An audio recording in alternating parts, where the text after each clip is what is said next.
TTD chairman పై భూమన కరుణాకర్ రెడ్డి నిప్పులు చెరిగారు. అతని హయాంలో హిందూ సమాజం ఈసడించుకునే పరిస్థితులు ఏర్పడ్డాయని విమర్శించారు. లక్షల రూపాయలు దండుకుంటున్నారని విమర్శించారు. వారు చేసిన అసాంఘిక కార్యక్రమాలు నైతికంగా సరైన చర్యలు కావన్నారు. తాము శాంతియుతంగా నిరసన చేస్తుంటే ఆకు రౌడీలు దాడి చేశారని తెలిపారు భూమన కరుణాకర్ రెడ్డి.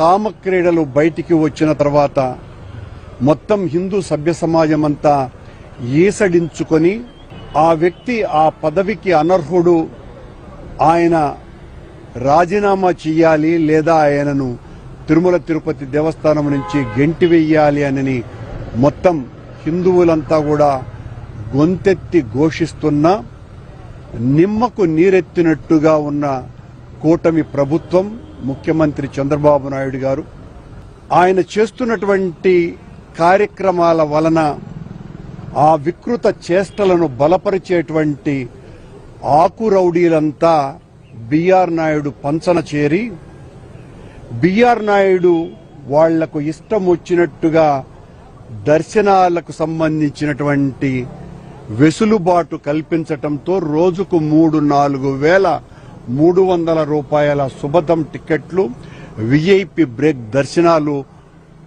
వేల రూపాయలకు బ్లాక్ టికెట్లలో అమ్ముకుంటూ రోజుకు లక్షల రూపాయలు సంపాదించుకుంటున్న ఆకు రౌడీలంతా కూడా పెట్టరేగిపోతున్నారు.